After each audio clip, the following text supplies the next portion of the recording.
사무엘 상하서 말씀으로 함께 보는 새날을 여는 새벽 말씀입니다. 저는 대전평화교회 강민 목사입니다. 안녕하십니까.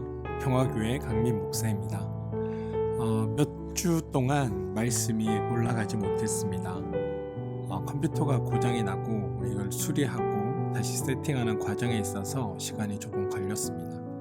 너그러이 양해해 주시고 다시 말씀을 함께 나누어 살펴보겠습니다.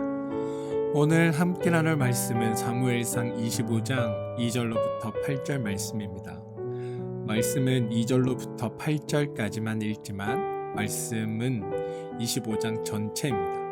1절로부터 44절, 2절로부터 44절 말씀을 꼭 한번 읽어봐 주시길 부탁드립니다. 마온에 한 사람이 있는데 그의 생업이 갈멜에 있고 심히 부하여 양이 3,000마리요 염소가 1,000마리이므로 그가 갈멜에서 그의 양털을 깎고 있었으니 그 사람의 이름은 나발이요 그의 아내의 이름은 아비가일이라. 그 여자는 총명하고 용모가 아름다우나 남자는 완고하고 행실이 악하며 그는 갈렙 족속이었더라. 다윗이 나발이 자기 양털 깎는다 함을 광야에서 들은지라. 다윗이 이에 소년 10명을 보내며 그 소년들에게 이르되 너희는 갈멜에 올라가 나발에게 이르러 내 이름으로 그에게 문안하고 그 부하게 사는 자에게 이르기를 너는 평강하라. 내 집도 평강하라. 내 소유의 모든 것도 평강하라. 내게 양털 깎는 자들이 있다 함을 이제 내가 들었노라. 내 목자들이 우리와 함께 있었으나 우리가 그들을 해하지 아니하였고 그들이 갈멜에 있는 동안에 그들의 것을 하나도 잃지 아니하였나니 내 소년들에게 물으면 그들이 내게 말하리라. 그런즉 내 소년들이 내게 은혜를 얻게 하라. 우리가 좋은 날에 왔은즉 내 손에 있는 대로 내 종들과 내 아들 다윗에게 주기를 원하노라 하더라 하라. 시대적으로 어려운 시기가 되면 사람들은 누군가 나타나 어려운 일을 극복해 주길 바랍니다. 어려운 시절, 난국일 때 사회적으로 영웅이 등장하는 시기이고 종교적으로는 이단이 흥황하는 시기입니다. 자신이 어찌할 수 없는 상황 또는 자신이 감당하기 힘든 상황일 때 사람들은 인간이든 신이든 누군가 나와서 상황을 극복하게 하고 자신에게 도움을 주면 참 고맙겠다라는 기대와 바람과 소망을 갖게 됩니다. 그리고 그렇게 나타난 사람을 영웅이라고 부르는 겁니다. 이렇게 등장한 영웅은 늘 양면적인 평가를 받습니다. 한쪽에서는 영웅이라고 받들면 다른 한쪽에서는 반드시 악당 혹은 경멸하는 부류가 등장합니다.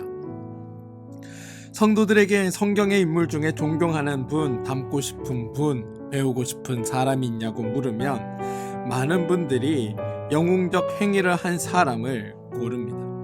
가령 모세 같은 인물입니다. 자기 자녀가 모세처럼 되기를 원하여 아들의 이름을 모세라고 짓기까지 합니다. 사람들이 모세를 영웅이라고 생각하는 이유는 그가 이스라엘의 대표자이며 애굽에서 이스라엘을 구해낸 위대한 역사를 이룬 자이기 때문입니다. 그러나 여러분, 이건 이스라엘 관점에서만 본 것입니다. 만약 애굽의 관점에서 이 모세를 본다면 모세는 배은망덕한 사람이고 살인자의 도망자입니다. 무슨 말이냐? 관점에 따라 영웅에 대한 평가가 달라진다는 겁니다. 그런데 여러분, 이러한 분류는 전혀 성경적이지 않습니다. 성경은 인간을 영웅으로 만들지 않고 또 특별히 어떤 특별한 악당으로도 만들지 않습니다. 사람들은 영웅이 있다고 생각하고 그러면 반드시 악당이 있다고 생각합니다. 그때 영웅은 미화되어야 하고 악당은 악하게 그려야 된다라고 생각하지만 성경은 그런 식으로 어떤 인물을 다루지 않습니다. 성경의 고백은 영웅이 따로 있는 것이 아니고 악당이 따로 있는 것이 아니고 모든 사람은 죄인이라는 점에서 다 같다라고 말합니다.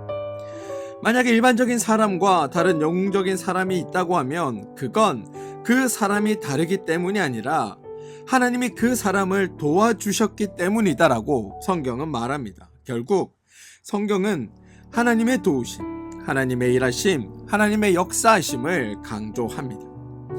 우리는 이러한 성경적 관점을 가지고 사무엘상 25장의 말씀을 살펴보아야 합니다. 사무엘상 25장에서 다윗은 지금 사울에게 쫓기는 상황입니다. 쫓기는 사람은 가능한 식솔이 적을수록 좋습니다. 은밀하게 숨어야 하고 신속하게 도망가야 하기에 식솔이 많으면 그만큼 손해가 됩니다. 그런데 다윗에게는 식솔이 600명이나 되었습니다. 사람을 거느리면 제일 중요한 것은 사람들을 먹이는 겁니다. 다윗도 똑같은 문제에 직면했던 것 같습니다. 그때 다윗의 귀에 나발이라고 부르는 어떤 부자가 양털을 깎고 있다라는 소식이 들려옵니다. 여러분, 양털을 깎는다라는 건 양으로 보아서는 추수할 때고 양털을 추수하여 판매하여 돈을 벌 수 있기에 잔치가 열리는 때입니다. 그래서 나발은 동네 사람들을 불러 함께 기뻐하며 나름대로 사랑과 은혜를 베푸는 행사를 가졌습니다. 양털을 깎는다는 것은 바로 그 행사를 한다는 겁니다. 나발이 양털을 깎고 있다라는 소식을 듣고 다윗이 백성의 먹을 것을 책임지려고 소년들을 보내어 먹을 것을 달라라고 요청합니다. 만약 다윗이 양털 깎는 때가 아닌 평상시에 먹을 것을 달라라고 그랬으면 어쩌면 그건 시기가 적절하지 않은 행동일 수도 있습니다. 나쁜 말로 하면 가지고 있는 권세를 활용해서 힘을 활용해서 나발의 것을 약탈하려고 했다라고도 말할 수 있을 겁니다. 그런데 다윗이 나발에게 보낸 이 날은 잔칫날입니다. 그리고 이 잔칫날은 손님들을 너그럽게 대하는 것이 당시의 관습이었습니다. 다윗이 잔칫날을 골라 갔으니 사실 염치 없이 걸식하는 모습도 또 가지고 있는 힘으로 그를 윽박지르는 것도 아닌 모양새가 되었습니다. 문제는 다윗이 평상시가 아닌 잔칫날에 방문한 것은 다윗이 가져야 할 예의였지만 나발이 음식을 주느냐 안 주냐는 전적으로 나발이 결정할 문제였다라는 겁니다. 무슨 말이냐면 잔칫날 다윗이 소년들을 보내어 나발에게 음식을 달라고 했을 때 나발이 음식 주는 것을 거절한다고 해서 나발이 치사하거나 야비하거나 자비가 없다라는 의미가 아니다라는 겁니다. 다윗이 소년을 보내어 나발에게 하는 말이 재밌습니다. 사무엘상 25장 7절인데요. 내게 양털 깎는 자들이 있다 함을 이제 내가 들었노라. 내 목자들이 우리와 함께 있었으나 우리가 그들을 해하지 아니하였고 그들이 갈멜에 있는 동안에 그들의 것을 하나도 잃지 아니하였나니 입니다. 여러분 한번 보시기 바랍니다. 지금 다윗의 주장은 날도둑놈 같은 주장입니다. 무슨 말이냐면 갑자기 잔치에 나타나서 음식을 달라라고 하는데 그 음식을 달라라고 할 때의 근거가 들판에 있을 때 너희를 하나도 해치지 않았기 때문에 음식을 달라라고 요청한다는 겁니다. 다윗이 주장하는 근거를 듣고 선뜻 음식을 내어줄 사람이 없습니다. 다윗이 들판에서 나발의 목동들을 해치지 않은 것은 선을 행한 것이 아니라 당연한 겁니다. 단지 악행을 하지 않았다. 이것을 우리는 선행이라고 부르지 않습니다. 악행을 행하지 않았다. 이걸 내가 너를 위해 공로를 했다, 어떤 일을 했다라고 주장할 수도 없는 겁니다. 게다가 다윗은 평상시 나발의 목동들에게 은혜를 베풀었던 게 아닙니다. 다윗이 나발의 목자들을 돌보아 준 것은 그건 사실입니다. 그러나 그렇다고 해서 그게 은혜는 아닙니다. 왜냐하면 다윗이 나발의 목동을 해치지 않은 이유는 다윗이 사울의 군사들에게 쫓기고 있었고 혈혈단신이 아니라 600명이라는 무리를 이끌고 있었기에 어딘가 은밀하게 숨을 수도 없는 상황이었고 언제 추격자들이 나타나서 자신들을 해할지도 모르는 상황에서 누군가 옆에서 주변의 환경과 흘러가는 것들을 이야기해 줄 수 있다면 반대로 자신들의 위치를 숨겨줄 사람이 있다면 도망다니는 이에게는 이게 훨씬 더 좋은 조건입니다. 따라서 다윗이 목동들을 해치지 아니한 것은 서로 간에 이익이 되기 때문입니다. 쫓기는 다윗의 무리에게나 양을 지켜야 하는 목동에게 서로가 서로에게 유익이 되는 관계였기에 다윗은 그들을 해하지 않았던 겁니다. 그런데 그런 다윗이 마치 나발의 목동을 위해 우리가 경호원과 같은 심정으로 그들을 목숨을 바쳐 지켰다라고 말한다면 그것이야말로 다윗의 억지 주장이라는 겁니다. 따라서 다윗이 이제 와서 자신이 나발의 목동들을 위해 선행을 베풀었고 은혜를 베푼 것처럼 주장하며 대가를 요구한다. 이건 정당한 행동이 아니다라는 겁니다. 본문에는 다윗은 선하고 의로운 행동이 전혀 등장하지 않습니다. 뿐만 아니라 다윗을 영웅으로 생각하면 반대편에 있는 나발을 악당으로 생각하기 쉬운데 그것도 아니라는 겁니다. 성경에는 인간 중에 특별히 더 악한 존재는 없습니다. 따지고 보면 나발이 잘못한 것도 없습니다. 양 털 깎는 날에 잔치를 베풀어 사람들과 함께 먹고 마시고 즐겼습니다. 나발의 식솔들의 입장에서 생각하면 나발은 고마운 사람입니다. 나발은 누구인지도 모르는 외부인의 요청을 모두 거부하고 자신들의 식솔들에게 잔치 음식을 풍성히 나누어 줄 정도로 자신의 사람들을 잘 챙겨 주었습니다. 주인으로서 책임을 성실히 이행한 겁니다. 나발의 집에서 잔치를 하고 있을 때 다윗의 소년들이 음식을 구하러 왔습니다. 다윗의 소년들 중 몇 명만이 식사를 하고 가겠다라고 요청한 게 아닙니다. 나발의 손에 있는 대로 다 달라고 요청한 겁니다. 게다가 다윗의 식솔은 600명 가량입니다. 이 600명을 먹일 수 있는 음식을 달라고 요청했던 겁니다. 아무리 나발이 잔치를 베풀었다 할지라도 자신의 자식 식솔들 외에 느닷없이 누군가 찾아와 600명이 먹을 수 있는 음식을 달라고 요청한다면 그걸 누가 들어주겠습니까? 나발의 행동이 다윗의 요청을 거절한 나발의 행동이 특별히 악한 것이 아니라 사실은 지극히 평범한 행동이고 상식적인 행동이라는 겁니다. 나발은 주인으로서는 관대했습니다. 양털 깎는 날 자기네와 가족들만 먹고 종들은 일만 시킨 것이 아니라 종들에게도 풍성히 먹을 것을 내어줍니다. 25장 36절은 이렇게 고백합니다. 아비가일이 나발에게 돌아오니 그가 왕의 잔치와 같은 잔치를 그의 집에 배설하고 크게 취하여 마음이 기뻐하므로. 나발이 왕의 잔치와 같은 잔치를 벌여도 나발 자신 혼자 그걸 다 먹은 것이 아니라 식소를 위하여 왕의 잔치와 같은 잔치를 벌여주는 자비로운 주인이 나발이었다. 그는 관대했다라는 게 성경의 고백입니다. 그런데 성경은 이런 나발에 대해 오해할 만한 표현들을 섞어 놓습니다. 뭐냐면 바로 목자들이 나발에 대해 하는 이야기들인데요. 25장 2절과 3절인데 마온에 한 사람이 있었는데 그는 생업이 갈멜에 있고 심히 보하여 양이 3,000마리와 염소가 1,000마리이므로 그가 갈멜에서 그의 양털을 깎고 있었으니 그 사람이 나발이요 그의 아내 이름은 아비가일이라. 그 여자는 총명하고 용모가 아름다우나 남자는 완고하고 행실이 악하며 그는 갈렙 족속이었다 라고 고백하고 있다는 겁니다. 마치 나발이 악행을 일삼는 사람처럼 기록되어 있습니다. 그런데 여러분 실제로는 그렇지 않습니다. 성경이 나발을 표현하는 이 내용을 잘 분별해야 합니다. 나발의 종들이 나발에 대한 평가는 25장 17절에 등장합니다. 그런즉 이제 당신이 어떻게 할지를 알아 생각하실지니 이는 다윗이 우리 주인과 우리 주인의 온 집을 해하기로 결정하였음이니이다. 주인은 불량한 사람이라 더불어 말할 수 없나이다. 위에서 살펴본 대로 나발은 종들을 위하여 왕의 잔치를 베풀어 주었지만 종들은 나발에 대해 불량한 사람이라고 말합니다. 그런데 여러분 성경에서 불량한 사람이라는 표현은 행실이 나쁜 사람, 자기 욕심만 부리는 사람, 포악한 사람, 인정사정 없는 사람을 의미하는 것이 아닙니다. 성경은 인간은 다 죄인으로 똑같다라고 말합니다.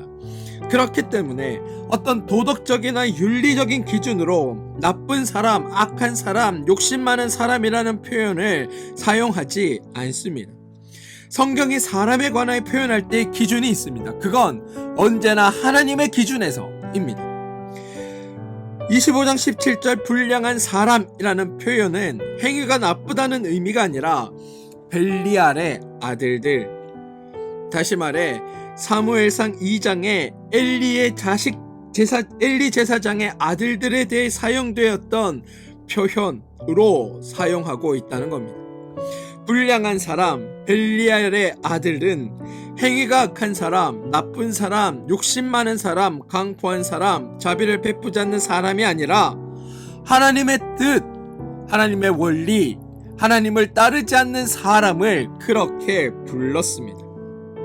우상의 원리나 죄의 원리를 따르는 사람을 의미하는 단어가 불량한 사람이라는 겁니다. 성경의 기준에서 불량자는 하나님의 원리로 사는 자가 아닌 자를 불량자라고 부릅니다. 세상에서 법 없이 살 만한 사람이 있습니다. 그런데 그 사람이 하나님의 원리로 살지 않는다면 성경은 그를 불량자다라고 표현합니다. 하나님을 모르고 예수를 믿지 않는 사람 중에 착한 시민상을 받을 정도로 선한 사람이 있습니다. 그런데 그 사람도 성경적인 관점에서는 불량자입니다. 세상과 성경은 사람을 판단하는 기준이 다르다라는 걸 우리는 알아야 합니다. 본문에 다윗, 나발과 함께 아비가일이 등장합니다. 나발의 아닌 아비가일에 대해 성경은 총명하고 용모가 아름다우나 이렇게 기록합니다. 이러한 성경의 평가를 우리는 문자 그대로 이해하기보다 이 문자 속에 담겨있는 함의를 이해해야 합니다. 나발에 대하는 불량한 사람이라고 표현하며 아비가일에 대해 총명하게 표현하는 이유가 뭘까? 이것을 우리는 알아야 한다는 겁니다. 본문에서 나발은 위기 또는 공경에 처해 있습니다. 지혜롭고 총명한 아내는 남편이 위기에 처했을 때 남편을 도와야 합니다. 남편이 곤란한 일을 당하면 남편이 곤란하지 않도록 도와야 합니다. 나발이 다윗의 요청을 거절했다는 소식을 듣고 다윗이 나발의 집으로 쳐들어오려고 한다는 보고가 아비가일에게 전달됩니다. 아비가일이 먹을 것을 싸들고 다윗을 영접하러 나가서 협상을 시도하는데 말을 정말 잘합니다. 나발의 종들이 다윗에 관한 보고를 전하면서 아비가일에게 주인인 나발은 불량한 사람이라 대화가 통하지 않는다고 하소연을 합니다. 그런데 여러분, 잘 한번 생각해 보십시오. 대화가 잘 통하는 사람과 대화를 잘하는 사람은 그냥 일반적인 사람 아닙니까? 아비가일이 총명한 사람이라면, 그가 정말 총명했다면 자기 남편인 나발을 잘 다루어야 합니다. 나발을 지혜롭고 현명하게 행동할 수 있도록 도와주어야 합니다. 자기 남편의 종들이 나와 자기 남편을 불량한 사람이라고 말할 때 아내는 종들의 의견에 동의하고 함께 남편을 욕할 것이 아니라 총명하고 지혜롭게 그 상황을 대처해야 합니다. 함께 남편을 욕하는 건 아내의 도리가 아닐 뿐더러 총명한 사람이 취할 행동은 더더군다나 아닌 겁니다. 나발의 집으로 향하던 다윗이 도중에 아비가일을 만나고 결국 나발을 치러 가지 않습니다. 다윗이 나발을 치러 가지 않는 것은 선한 행위이고 의로운 행위이고 자비로 베푼 행위가 아닙니다. 아비가일의 말을 다 듣고 다윗이 나발을 치러 가지 않는 이유는 아주 간단합니다. 왜? 다윗의 입장에서는 이미 얻을 것을 모두 다 얻었기 때문입니다. 아비가일이 다윗을 영접하러 나올 때 빈손으로 나와 말로만 설득한 것이 아니라 25장 18절을 보면 급히 떡 200덩어리와 포도주 2가죽부대와 잡아서 요리한 양 5마리와 볶은 곡식 5세아와 건포도 100송이와 무화과 200개를 가져다가라고 말합니다. 다윗이 나발의 집에서 자신들의 소년을 보냈던 가장 근본적인 목적은 자신들이 가지고 있는 식솔들이 먹을 것을 얻기 위한 것이었습니다. 나발은 음식을 제공하지 않았지만 아비가일은 음식을 풍성하게 들고 나왔습니다.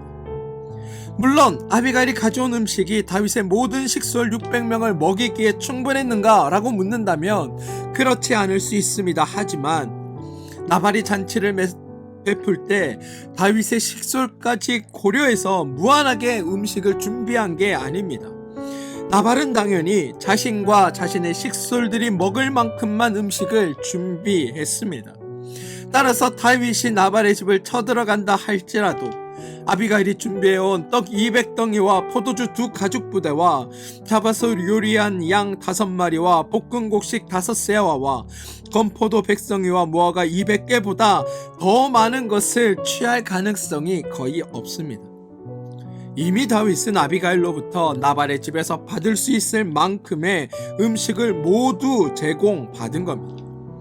이제 나발의 집에 가도 얻을 것이 없기에 갈 이유가 없어진 겁니다. 다윗은 아비가일의 말에 감동해서 선한 마음을 먹어서 자비를 베풀고자 가지 않는 것이 아니라 어차피 가봐야 이것 이상 생길 게 없다는 것을 알았기에 굳이 거기까지 가서 살인을 행하는 것을 멈추었던 것뿐입니다. 혹자는 다윗이 나발의 모든 재산을 빼앗을 수 있었지만 욕심을 부리지 않아 절제했다라고, 잔인하게 행동하지 않았다라고, 긍휼을 베풀었다라고 주장하기도 합니다. 그런데 이런 생각은 죄인들의 마음, 악인들의 마음을 잘 모르기 때문에 갖는 오해입니다. 한 가지 예를 들어보겠습니다. 어느 마을에 산적이 있습니다. 가을에 마을로 곡식을 약탈하러 내려오곤 합니다. 그런데 이 산적이 내려와 곡식을 약탈할 때 이 마을의 곡식 전부를 약탈해 갈까요? 만약 이 사람들이 수확한 전부를 약탈해 간다면 이 산적들은 초보 산적입니다. 보통은 한 70% 정도를 약탈해 가고 나머지 30% 정도는 남겨둡니다. 마을 사람들이 남은 30%로 겨울을 나고 그 다음에 농사를 지을 만큼을 남겨둔다는 겁니다.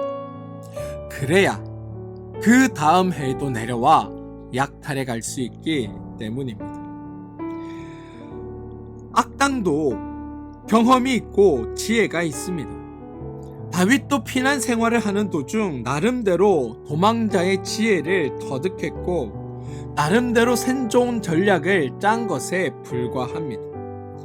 다윗이 거룩하고 신실하고 자비롭고 겸손해서 나발의 집에 안 갔다라고 말하면 그것이야말로 비약이고 오해입니다. 실제로 성경에서 다윗은 나발의 집으로 출동하였습니다. 나발이 자신의 청을 거절한 것에 대해 마음이 상하였고 당장에 보복하겠다고 나발의 집을 향해 출발하였던 겁니다. 도중에 아비가일의 지혜롭고 현명한 말을 듣고 마음을 돌이켜 멈추어 선 것이 아니라 성경이 강조하는 다윗의 행동은 다윗이 나발의 집으로 가지 않는 것이 아니라 못 갔다라고 말하고 있다는 겁니다. 다윗 스스로 자신이 나발의 집으로 갈 수 없었다고 고백합니다.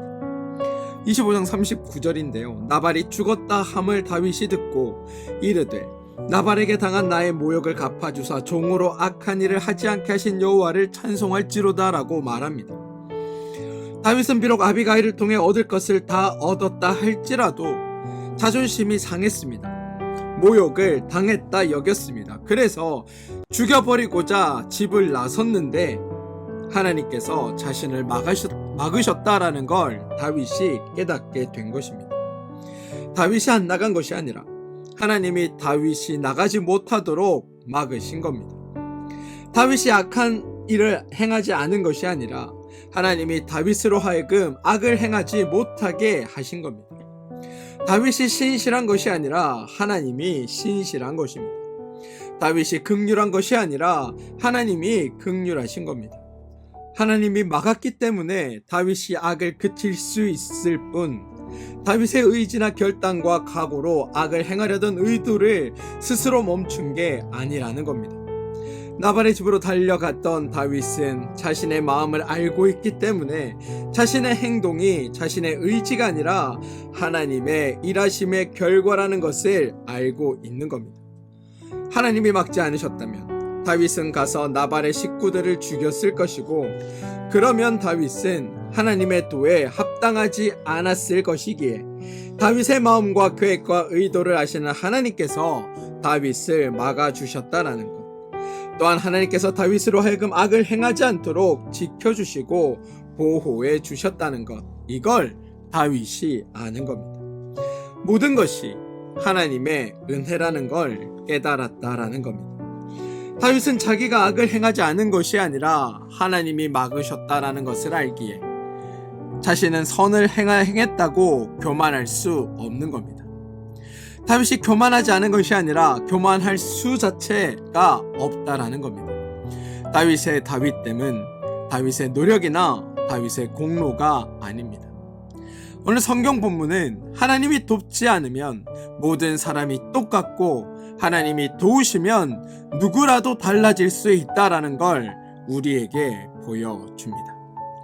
사랑하는 성도 여러분, 우리가 오늘 말씀을 듣고 이 하루를 살아내고 또한 이 하루 동안 하나님의 뜻과 의지를 가지고 이 땅을 살아낼 때 우리가 다른 사람보다 특별히 선하거나 의롭기 때문에 우리가 그렇게 살 수 있는 게 아닙니다. 우리가 그렇게 살도록 하나님이 돕고 계시고 하나님이 우리의 삶을 이루어 가시기 때문에 우리가 그렇게 사는 것이 가능한 것입니다. 또 뿐만 아니라 우리가 그렇게 살아도 우리에게 해가 되거나 우리가 손해를 보거나 우리가 망할 일이 없다라는 것도 아셔야 합니다.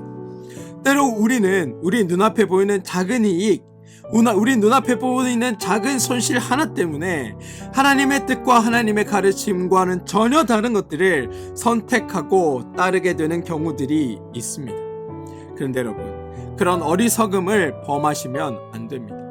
어느 상황에서든 어느 순간에서든 하나님의 도우심을 먼저 구하십시오. 그리고 기도하는 마음으로 그 일들을 행해 나가시길 소망합니다. 그러면 도우시고 이루시고 완성하시는 하나님께서 우리에게 가장 좋은 결과를 낼 수 있는 길들로 우리를 인도하여 가실 겁니다. 저는 우리의 삶 속에 일어나는 모든 일들을 통해 하나님을 발견하고 하나님을 만나고 하나님을 경험하면서 더욱 하나님의 사람으로 우리가 변화되어 가길 소망합니다. 세상을 바꾸거나 주변 사람들에게 영웅이 되겠다는 마음이 아니라 하나님 안에서 하나님의 일하심을 발견하고 그 하나님의 일하심 안에 나 또한 동행하며 동참하며 살겠다는 마음으로 그리스도인들로서의 삶을 살아주시기 바랍니다. 그리고 그렇게 살아가는 여러분의 삶에 도우시는 하나님의 도우심으로 말미암아 더욱 복되고 아름다운 삶으로 여러분들이 사라지게 되길 주님의 이름으로 축원드립니다. 우리 함께 기도하겠습니다. 주님, 우리가 오늘 이렇게 살고 있는 것도 또한 하나님을 예배하며 말씀을 듣는 것도 또 신앙생활을 하는 것도 우리의 공로가 아니라 오직 하나님의 은혜로 말미암은 것임을 고백합니다. 그러므로 우리는 교만할 수 없고 자랑할 수 없고 오직 하나님께 감사와 영광을 돌릴 수밖에 없다는 것도 우리가 알게 되었습니다. 우리의 삶 가운데 일어나는 모든 일들을 통해 사람을 영웅인 악당으로 만들기보다 그 모든 일 가운데 하나님께서 어떻게 일하고 계시는지를 보는 눈을 우리 가운데 열어주시옵소서. 성경이 관점으로 세상을 보게 하시고 하나님의 관점으로 사람을 보게 하시고 하나님의 눈으로 나 자신을 보는 성도들이 되게 하여 주시옵소서. 그래서 오직 하나님의 일하심만을 증거하고 하나님께만 영광 돌리는 삶을 사는 우리 모두가 되게 하여 주옵소서. 예수님의 이름으로 기도합니다. 아멘.